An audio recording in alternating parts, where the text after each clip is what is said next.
अस्सलामुअलैकुम। कैसे हैं सब? उम्मीद है सब दोस्त खैरियत से होंगे। दोस्तों, इस वीडियो में मैं आपको एक बहुत ज़बरदस्त बात बताने वाला हूँ। आप सब ने मेरी बात गौर से सुननी है। वो बात यह है कि अगर आप दोस्तों को सिलाई करते वक्त आपकी मशीन टांका छोटा लगा देती है, या फिर जब आप मोटे कपड़े पे सिलाई लगाते हैं तो मशीन टांका सही नहीं लगाती, या फिर ये प्रॉब्लम आती है कि जब आप मशीन पे सिलाई करते हैं तो करते करते रास्ते में रास्ते में कपड़ा जो है वो सही तरह से चलता नहीं है। मशीन के अंदर दंदराल कपड़ा सही तरह से नहीं खींचते। तो दोस्तों, वीडियो शुरू करने से पहले मेरी आपसे रिक्वेस्ट है, अगर आप मेरे चैनल पे पहली बार आए हैं तो मेरे चैनल को लाजमी सब्सक्राइब करें और बेल आइकन के बटन को भी दबा दें। अगर आपको मेरी वीडियो पसंद आए तो वीडियो को लाइक लाजमी करिएगा। तो चलते हैं वीडियो की तरफ। दोस्तों, सबसे पहले मैं आपको मशीन चला के चेक करवाता हूँ। जो मसला मैं आपको कह रहा हूँ आपने उस पर गौर करना है, ठीक है? ये देखिए, अब ये देखें, ये मशीन कपड़ा खींच रही है लेकिन ये सही नहीं है, क्योंकि ये देखिए यहाँ पे अगर हम कपड़े पे थोड़ा सा भी हाथ रखते हैं तो मशीन कपड़ा नहीं खींचेगी, ठीक है? और टांका पीछे से जो है वो छोटा हो जाएगा। ये देखें यहाँ पे, ठीक है? जिन दोस्तों के साथ ये प्रॉब्लम होती है वो ये वीडियो देखें, उनका जो मसला है वो बिल्कुल हल हो जाएगा। तो दोस्तों, सबसे पहले आपने जो चीज़ चेक करनी है, ये देखें यहाँ पे हमारा थोड़ा सा भी हाथ रखते हैं तो फिर भी ये पीछे से टांका जो है वो छोटा हो जाता है, यहाँ पे देख सकते हैं। तो दोस्तों, इसके लिए आपने करना ये है कि आपने सबसे पहले जो काम करना है वो यहाँ से इसका जो फेस कैप है, यहाँ से फ्रंट वाला हिस्सा है, इसको आपने खोल लेना है।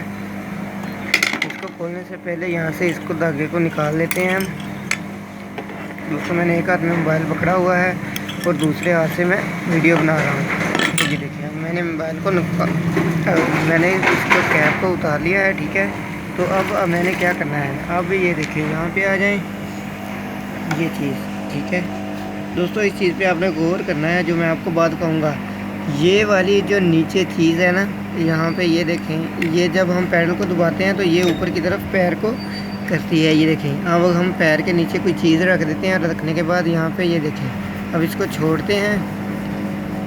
जब हम इसको छोड़ेंगे तो यहाँ से ये देखें, ये बिल्कुल हिल रही है, ये वर्किंग कर रही है, ठीक है? और जब हम इसको छोड़ देते हैं, पैर के नीचे से कुछ चीज़ निकाल देते हैं जो भी हमने रखी है, तो तब ये देखें, इसको आपने यहाँ से हिला के चेक करना है। ये अगर बिल्कुल नहीं हिलती तो आपने इस चीज़ पे गौर करना है कि आपको यहाँ प्रॉब्लम जो आ रही है वो इसकी वजह से आ रही है। देखें, अब क्योंकि आपको जो मशीन का जो पैर है वो नीचे सही तरह से नहीं बैठता, ठीक है? जिस वजह से ये प्रॉब्लम आती है। यहाँ पर ये देख सकते हैं। ये अब आपने करना ये है कि यहाँ से इस पेज को आपने लूज़ करना है। लूज़ करने के बाद यहाँ से इसको थोड़ा सा ऊपर कर दें।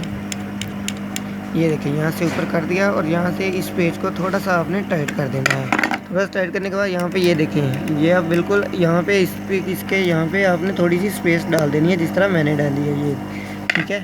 तो इसके बाद आपने इस पेज को अच्छे तरीके से टाइट कर देना है। अपनी मशीन के जो पैर है उसके दरमियान में सुई कर लें और करने के बाद इसको टाइट कर देंगे। ये देखिए, अब हम सिलाई लगाएंगे तो हमारी मशीन जो है वो टांका छोटा नहीं करेगी। अगर हम यहाँ से पकड़ भी लेते हैं तो तब भी खींच के ले जाएगी। ये देखिए, ठीक है?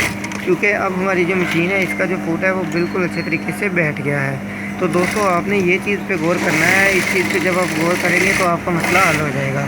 ये देखिए, जब आपकी मशीन का पैर नीचे हो और यहाँ पे ये चीज़ देखनी है कि ये हिल रही हो, ठीक है? अगर ये टाइट होगी तो आपकी मशीन जो है वो इजीली नहीं चलेगी, दंदराल जो है वो कपड़ा सही से नहीं खींचेंगे। तो दोस्तों, मुझे उम्मीद है आपको वीडियो पसंद आई होगी। वीडियो पसंद आई हो तो वीडियो को लाइक लाजमी करिएगा। मिलते हैं अगली वीडियो में, तब तक के लिए अल्लाह हाफ़िज़।